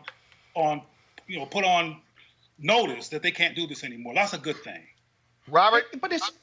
Look, I'm a son of the South. I grew up watching NASCAR, so there's always Confederate flags present, the Doobie Brothers playing, and Bud Light around. So this is a step in the correct direction. But if they really want to put their money in their mouth where their mouth is and not just do a lot of window dressing, it's easy to paint a car. How many NASCAR teams are they willing to sell to black people now? What kind of youth education program are they willing to do to bring NASCAR into the inner cities to get young black boys driving race cars in 10 years? The same way when Tiger Woods started playing golf, we started golf programs sprouting up around the country. The same way that baseball has invested in inner city baseball programs. When it comes to training of engineers and pit crews, what are you going to do to diversify that? So I do enjoy the window dressing. You know, I think I'm going to watch this race on Saturday just to see if they try to run that brother off the road. But what I do want to make sure is that they really do the hard and the finite things to ensure that we're making systemic changes and not just window dressing. But he should definitely put a couple extra seatbelts on. We're saying the same thing, Robert. Scott, go ahead, Scott. I don't know what's wrong with you people. We can't seem to satisfy you people. We're doing the best we can. Who are you calling you people? Applaud us and push us further. All right, so let's talk about this. Let's talk about this here, y'all. So there's been talk. The defense secretary said that he was going to consider renaming these military bases named after Confederate generals, those traitors.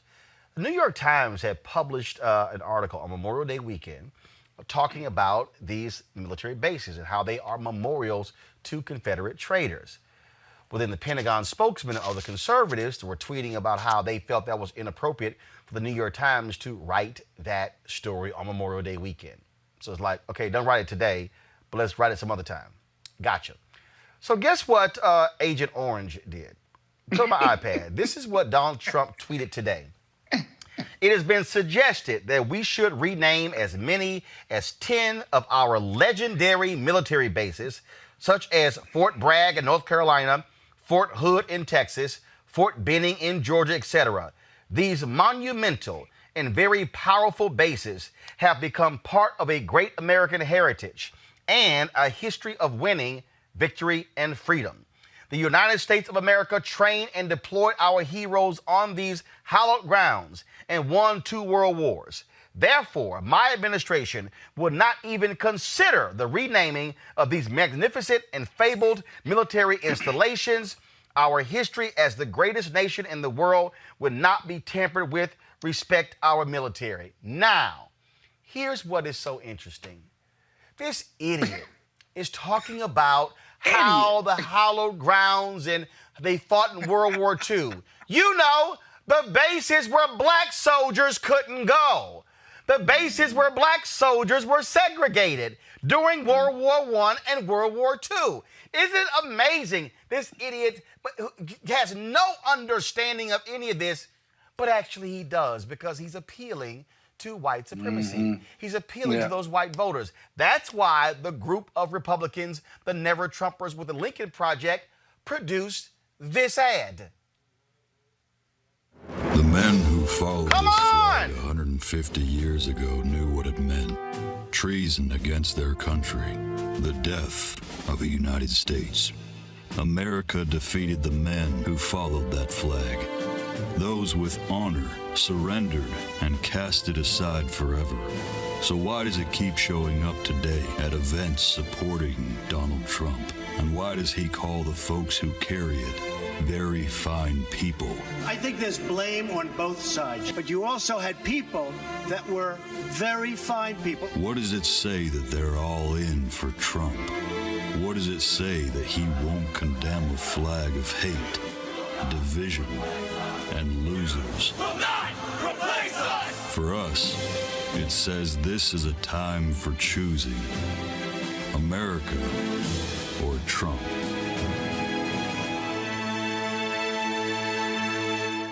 Well, now Trump announces he's going to be returning to his rallies, and he's going to be holding one in Tulsa, Oklahoma on Juneteenth.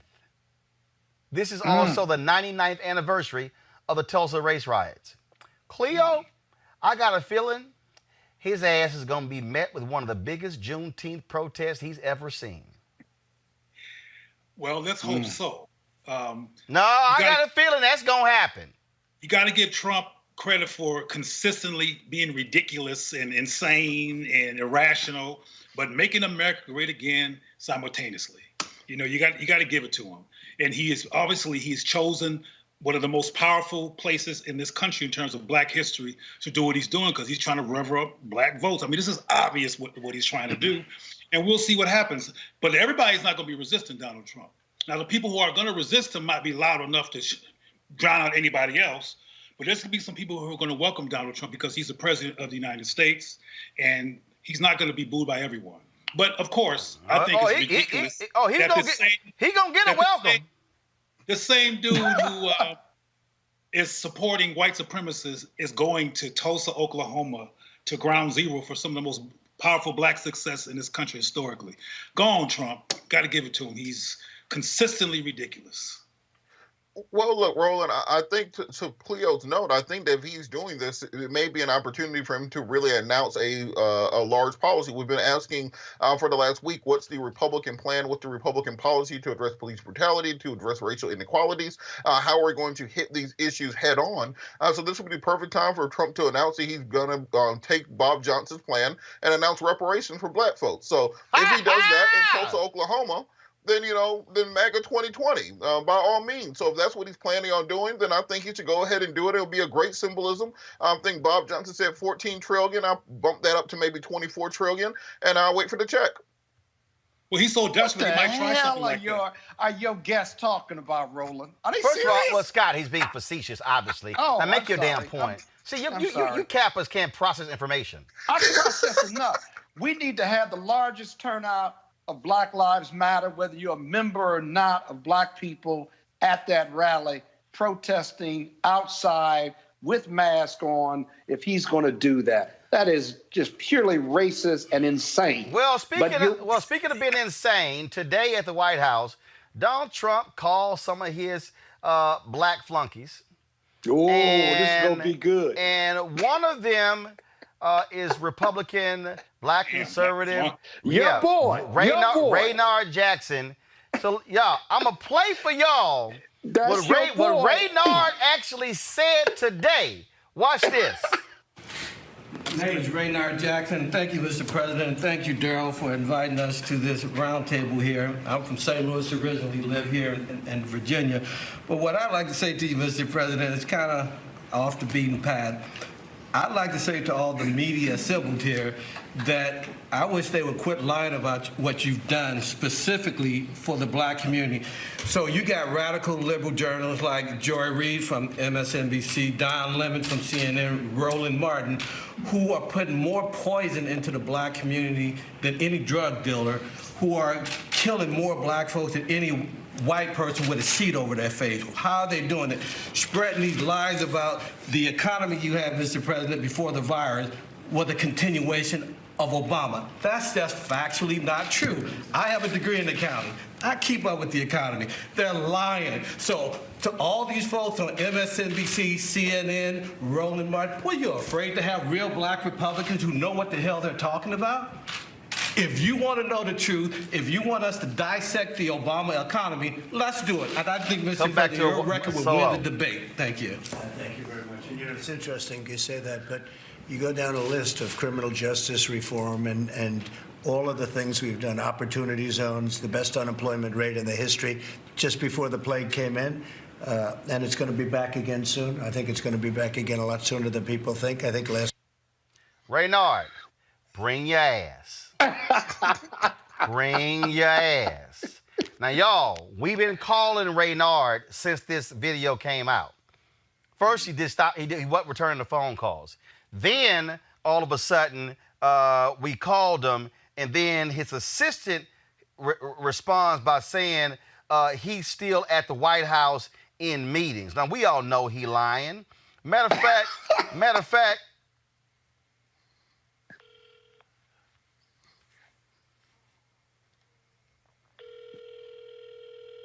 oh, gosh. Here we go. Here we go.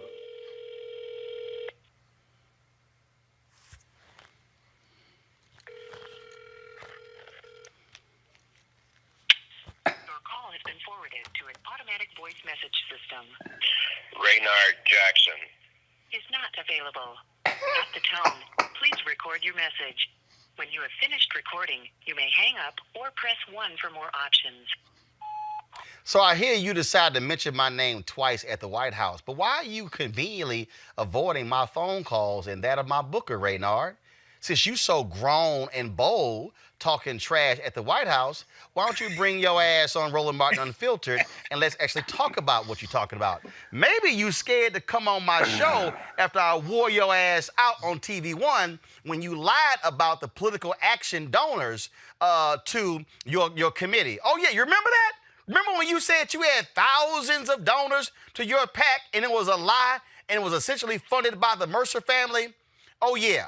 When you come on, I'm going to roll the tape to remind you of that.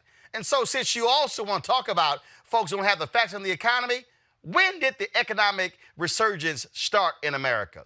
Didn't we just enter into a recession in February, ending the longest consecutive streak of positive economic growth? When did all of that start? I don't think it started in January of 2017. So Raynard, since you think you big and bad and talking trash in front of Trump and saying I won't have real black Republicans, I guess Eugene Craig is not real. I guess Chris Metzler, he's not real. I guess Derek Holley, he's not real. I guess those aren't real black conservatives. I've had R.C. Maxwell. Is he real? I've had, your boy Deontay. We know he weak, but is he real? Now, maybe he not real. But so, Raynard, let me know. Wednesday, today Wednesday, Thursday, 6 to 8, pick a time, bring your ass. Friday, 6 to 8, pick a time, anytime, because I'm telling you, I got something for you. So since you think you big and bad in front of Trump, why don't you come talk to me since you want to call somebody out? And I'm going to teach you how a grown man going to give you a spanking before the public. You got my number. Roland, how do you spell your ass? Bring your ass. How do you spell that? Bring your ass. That's all one word. Bring your ass. Bring your ass. It's all one word. That's all I want to know. See, actually, he ain't it's 3 been words, answered. but he ain't been, no, it's one word. It's bring 3 your words, ass. proper English, the Queen's English. Bring your ass. No, but no, I bring like your ass. The only I people like that it. speak proper English are in England. Americans do not speak proper English. So let's not even go there. See, here's the deal, okay? I'm telling you. All these Trump people, and then y'all, he actually said, I've got a degree in accounting. You couldn't even count the number of people who donated to your political action committee. And you, dog, I got it on tape. I remember that. I remember got that it on when we were on TV One. He said on TV One and said, I don't know, we have thousands of donors. Y'all, we went back and counted. I think it was like 28. But he got a degree in accounting. Robert, I'm just why y'all gotta bring Deontay in there? Deontay, my boy, he cool. Deontay, if he your boy, Yeah. that boy need to go read some Deontay books. was weak the last time he was on. That boy was so weak. That boy was so weak on the election night. The other black conservatives said, "Don't put his ass back on. Don't put it." But aren't you amazed at the power and impact of the white supremacy trauma trance, and how it could run some of us stone crazy, and have us do what he just did, and what some other Republicans is. I mean, it's just amazing. That's why I said earlier, Roland, that the issue of internalized oppression and in terms like white supremacy is a real issue in our community that we need to deal with simultaneously to these other achievements, or else we're going to relapse. Oh, yeah. I'm trying to tell you, when Paris Denard came on here, Robert, he tried to sit here and spin some stuff. He must have thought he was talking to Willie Foo-Foo. They don't understand. I got CVS long receipts. There's a group of black Republicans who are serious, who are textually based, who are about accountability and about bringing things to our community. And there's some who are actors and who are sensationalists, who are internet celebrities, so on and so forth. So I think that we have similar issues on both sides of the aisle. I think that once we can bring policy issues together, where both sides can come together, that's when we'll move furthest in the community. So I tend to focus on the legislative issues that we can agree on, and not the personality issues that drive us apart. Scott, I got time. Scott, I got time. I got time. You don't like for us to use certain names on your show, but looking at him suck up to Trump like he was in the field trying to get a job in the House, was just completely embarrassing for black people or for black Republicans. I mean, He didn't really, embarrass me. give me I a don't feel break. embarrassed. I mean, I got to tell you, I thought to myself, how many pieces of silver did he take this time in order to say that on national TV? Well, the reason he said it is because he ain't got a real constituency. He been taking, Raynard Jackson has been taking hundreds of thousands of dollars from the Mercers, and he ain't delivered nothing. Raynard Jackson can't put 30 black people in a room to talk about anything. And so he's mad. He's still mad at the Republican Party. He claims took his idea from their Black History Month event. And if y'all really want to laugh, okay, Raynard been writing a column. Maybe he still writes. I don't know, with NMPA. If y'all really, really want to laugh, y'all, this fool actually put at the bottom of his column, Pulitzer Prize nominated columnist Raynard Jackson. I sent that fool an email and said, dumbass, anybody can nominate themselves for a Pulitzer Prize. Right. His application didn't even get past the receptionist. They probably, so the envelope went, Raynard, oh, hell no, he ain't no real. Been gone. Well, who writes that? Who writes that at the end of a column? Pulitzer Prize nominated. That? I said, you must be rough when you ain't got no real awards where you got to put Pulitzer Prize nominated. Bless his heart. Bless his little heart. That made no sense. You can bless his This little makes no sense. You can bless his little heart. But Raynard, when you come here, I'm telling you right now, you might want to put on, you might want to strap some phone books around your waist. Oh, like they do Roland, in like they do in prison. Because what's gonna happen? You're gonna take some body blows. And I'm telling you right now, it's gonna be so hard, you're gonna be hollering, Daddy, stop! Daddy, stop! I'm gonna sit here and it's gonna be team whip that ass when I'm done with you. Because see, here's the thing. If you want to come, you gotta have a more sweeter and warm and loving delivery. He's an alpha. No, he's not. That's not beat up an alpha. Yes, he is. No, he's not. Nice He's try. an alpha. But here's the deal, Raynard. He's an alpha? Hell no. Yeah. Pick a day. Raynard, pick a day. Pick a day. Take your time. But I'm telling you right now, don't go to Candace Owens for some coaching, because it ain't going to end well, player. It ain't going to end well. She won't come on either. It's not going to end well. Because you say you're a real Republican. Okay.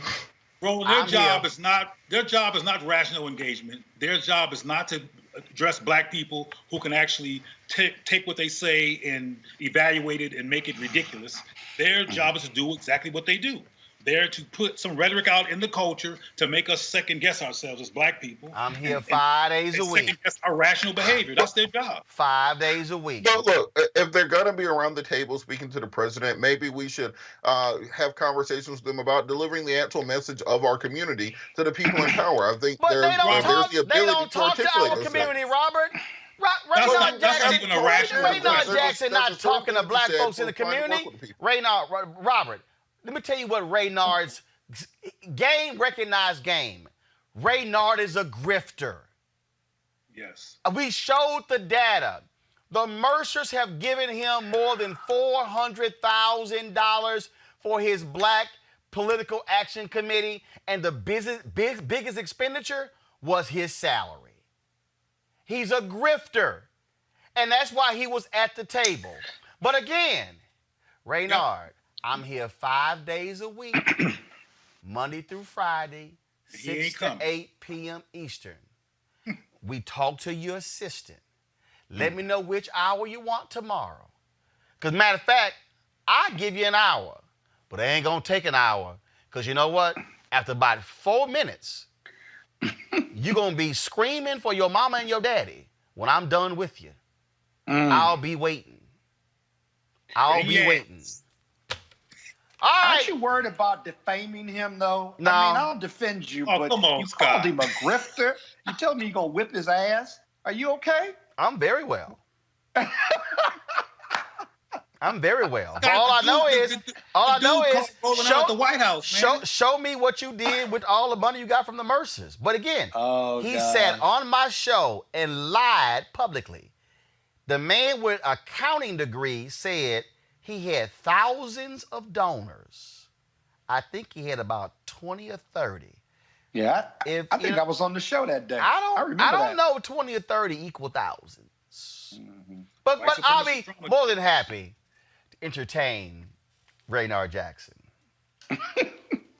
Scott, Robert, Cleo, I appreciate it. Thanks a bunch. Thanks, brother. Thank you. Folks, after this break, we're going to talk a little yoga. Raynard's going to need some yoga when I'm done with him.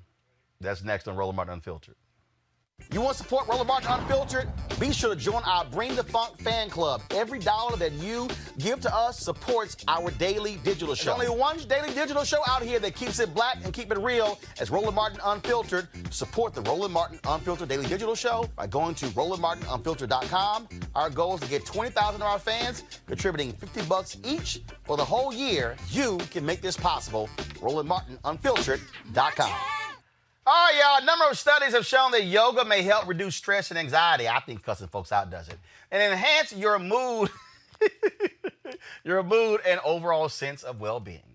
Joining me right now is Derek DJ Townsend, a former NFL player turned personal trainer and international yoga instructor. All right, Derek. So, what is yoga? Just a bunch of stretching? What is it? No, it's not a bunch of stretching. It's centering your body, centering your mind, finding the source, whatever that source may be.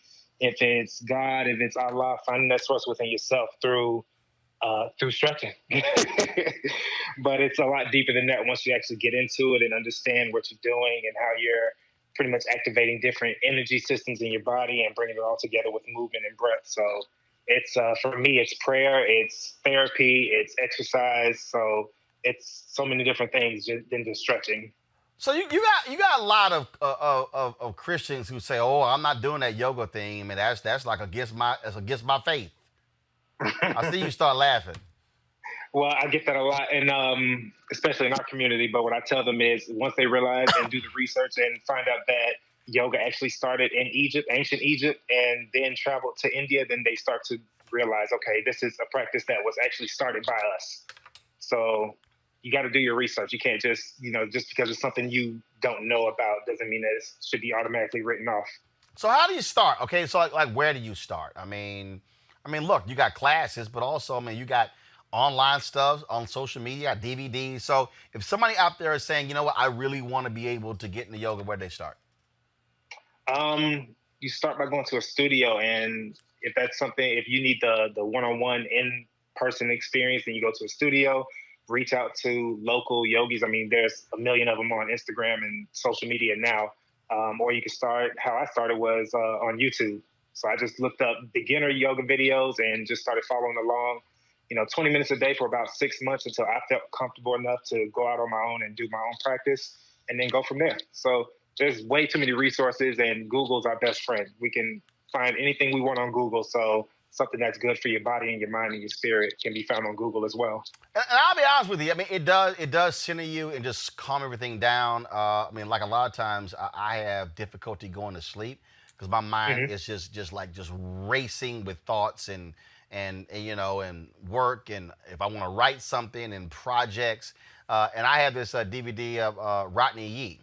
Now here's the crazy thing. I got AM yoga and PM yoga, but the AM yoga DVD actually helps me go to sleep. And what's interesting about it is I got like 26 minutes. It's so weird. The PM yoga don't do jack for me.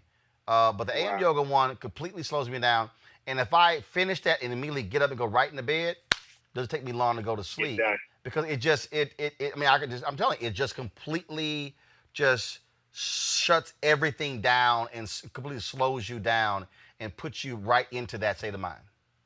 I would like to see what that AM yoga sequence looks like, because there's different styles of yoga. There's yoga nidra, which is actually yoga to help you sleep. It's like a sleep-driven meditation.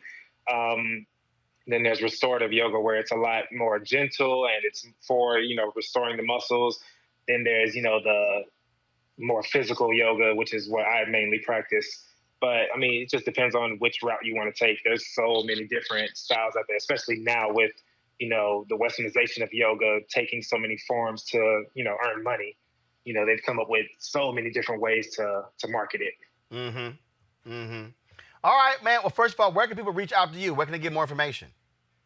My website is Dade, D-A-D-E, the number 2, S-H-E-L-B-Y, Shelby.net. And that's my Instagram as well, Dade2Shelby. That's my Facebook, everything I try to keep the same. All right. Well, Derek, we certainly appreciate it, man. Hopefully folks will tap into and find their inner self and slow everything down. So we appreciate it. I hope so. We need it now more than ever. Yes, indeed, brother. Thanks a lot. Thank you. Have a good one. All right, folks. Those of you who are giving $50 or more for our Bring the Funk fan club, time to shout your names out. Amma Busk-Wofi, Anthony Smith, Anthony Steele, Ariella Brimley, Arian Tyson, Audrey Shields, Brenda Shakur, Brian Lucas, Brown Ski Girl, Carlette Straken, Carol, Sherry Ann, Cynthia Johnson, Edward King, Ella Busby, Farley Johnson, Frida Atkins, Gemelina Jackson, James Bird, Janet McFadden, Johnny Johnson, Keith Cleanscales, Carrie Ann Dawkins, Kimberly Deal, Letty Smile, Lisa Norman, Lisa Young, Marvin Bryant, Michael Bell, Michael Pope, Millie Ward, Naima Wright, Naneka Nickens, Phyllis Paris Borum, Rita, Richard Walton, Robbie Thomas, Rosalind Frazier, Ruby Douglas, Sheila McGee, Sherry Jameson, Stephanie Cooper, Stephen Edmonds, Terry Henry, Thomas McCroskey, Women of Icon International. All right, folks, one of the reasons we desire for you to support what we do is because we're all about being able to bring you information you're not getting elsewhere. Of course, us going out there covering the Floyd family along with Congresswoman Sheila Jackson Lee and Ben Crump. That's the stuff that we do. Being able to bring you news and information and analysis you're not getting anywhere else. Our goal is to get 20,000 of our followers to donate $50 or more over the course of the year. Yo, that completely funds what we do here at Roland Martin Unfiltered, meaning won't have to rely on any advertising dollars at all. We appreciate our sponsors, but we also want to be able to remain independent as well. And so what you do, Cash App, $RM Unfiltered. PayPal is paypal.me/R Martin Unfiltered. We also have Venmo, venmo.com/RM Unfiltered. You can also send a check or a money order to New Vision Media Inc. Make the check out or the money order, make the money order, please, to New Vision Media. That's the parent company of Roland Martin Unfiltered. 1625 K Street Northwest, Suite 400, Washington, D.C., 20006. All right, folks, that is it for us. Let's see if Raynard is going to answer our text messages or phone calls. I'm here. You man enough to show up? I'll see y'all tomorrow. Holla!